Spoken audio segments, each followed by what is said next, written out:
அனைவருக்கும் வணக்கம். Pre market analyse பார்க்கலாம். அதுக்கு முன்னாடி நம்மளுடைய ஆப்ஷன் கிளாஸ் வருகிற 12ஆம் தேதி தொடங்குதுங்க. ஞாயிற்றுக்கிழமை காலையில் 10:10 ஸ்டார்ட் ஆகும் கிளாஸ். கிளாஸ் வந்து 3 மணி நேரம் இருக்கும். தயவு செய்து ஃபர்ஸ்ட் கிளாஸ் மிஸ் பண்ணிடாதீங்க, ஓகேங்களா ஸ்டூடெண்ட்ஸ்? விருப்பம் இருக்கிறவங்க கால் பண்ணி என்கிட்ட டீட்டெயில்ஸ் கேட்டு வாங்கிக்கலாம். ரூல் எல்லாமே கேட்டுக்கலாம். நீங்கள் அதுக்கப்புறம் நீங்கள் டிசைட் பண்ணலாம். சரி, இன்னைக்கு நம்ம ஒவ்வொரு நாளும் ஒவ்வொரு வேல்யூ கொடுக்குறோம்னாக்கல அது வந்து அதை வைத்து ட்ரேட் பண்றதுக்காக ட்ரெண்ட் ஐடென்டிஃபை பண்றதுக்கு மட்டுமே கொடுக்கப்படுகிறது. ஏன்னா இதை வச்சு என்ன பண்ண முடியும்? நீங்க ட்ரெண்ட் ஐடென்டிஃபை பண்ண முடியும் கரெக்டா.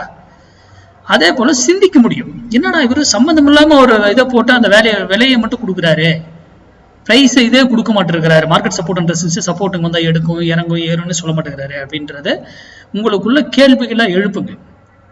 ஏன் இவர் இப்படி வர்றாரு அப்படின்னால அதுக்கான விடை இங்கதான் இருக்கு.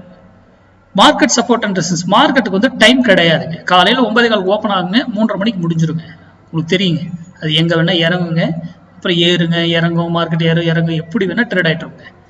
ஆனா ஆப்ஷன்ல அப்படி கிடையாதுல்ல. பிரீமியம் அந்த விலையில அந்த ஸ்ட்ரைக் அந்த இது கடந்து போயிடுச்சுன்னா அது மாறிடும்ல. அப்ப எப்படி நீங்க மார்க்கெட் சப்போர்ட் அண்ட் ரெசிஸ்டன்ஸ் வைத்து வர்த்தகம் பண்ண முடியும்?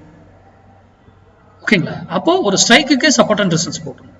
அது 1000 மைல்னாலும் அங்கங்க கால்குலேஷன்ஸ், எங்க போனா அது திரும்பும், எங்க போனா அது எங்க என்ன செய்யும், அதுக்கு சர்டன் ரூல்ஸ் எல்லாமே நம்ம வகுக்கிறோம், ஓகேங்களா? சரி, இன்னைக்கு 23,700 புட்டு 192 ரூபாய்க்கு கீழே இருந்தா நிப்டி ஏறும், 192 ரூபாய்க்கு மேல இருந்தா நிப்டி இறங்கும். சொல்றது இங்க வரும்பொழுது உங்க முடிவை எடுத்துக்கொள்ளுங்கள். 192 வரும்பொழுது either up or down, your wish. அது எங்க எடுக்கணும்? அவர் சும்மா மேலே நிக்கிற மாதிரி நிற்பாங்க, ஃபால்ஸா இருப்பாங்க, திடீர்னு கீழே விடுவாங்க. கீழே இருக்கிற மாதிரி இருப்பாங்க, ஃபால்ஸா இருப்பாங்க, டக்குன்னு தூக்கிடுவாங்க. ஏன் இதெல்லாம் நடக்குது? நம்மளை வந்து ட்ராப் பண்ணி ஏமாத்துவாங்க. இதெல்லாம் நம்ம மேக்ஸ்ல அழகா கண்டுபிடிக்க முடியும். அதை சார்ந்துதான் நம்மளுடைய பயிற்சி வகுப்புல இருக்கும், ஓகேங்களா? அதே போல கால்குலேஷன்ஸ்ல 2 விதமான கால்குலேஷன்ஸ் இருக்கும். அதுல எந்தெந்த வேல்யூ மட்டும் எடுத்துக்கணும் அப்படின்லாம் ரூல் இருக்கும். அதுல மட்டும்தான் என்ட்ரி எக்ஸிட் ஸ்டாப் லாஸ் வச்சு பண்ணணும், வைக்காம போனோம், எல்லாமே அதுல இருக்கும். அப்போ மார்க்கெட்டை வந்து ஏன் இந்த பிரைஸை மட்டும் இவர் கொடுக்குறாரு அப்படின்றத புரிஞ்சுக்கோங்க. அதே போல இங்க இருந்து ஏறுனா ஒரு இடத்துல போயிட்டு எய்தர் திரும்பணும், ஆறு அங்கிருந்து அங்க திரும்பணும். அதே போல கீழே இறங்கினா ஒரு இடத்துல இருந்து திரும்பணும், ஆறு அங்கிருந்து கீழே திரும்பணும். அது அடுத்த லெவல்ஸ். அப்போ ஒரு இடத்துல போனா ஒரு ப்ராஃபிட்டை புக் பண்ணிட்டோம் ஒரு குறிப்பிட்ட லெவல்ல, அதுக்கப்புறம் மறுபடியும் அது ட்ரிகர் பண்ணணும், அதுக்கப்புறம் மறுபடியும் அங்க என்ட்ரி எடுக்கலாம். அப்படின்னு ப்ராக்டிஸ் பண்ணுங்க. நீங்க பயிற்சி எடுக்குது என்கிட்ட கிளாஸ் வரணும்னு அவசியம் எல்லாம் இல்லை, நீங்களே கூட பயிற்சி எடுக்கலாம், காலங்கள் ஆகும், அவ்வளவுதான்.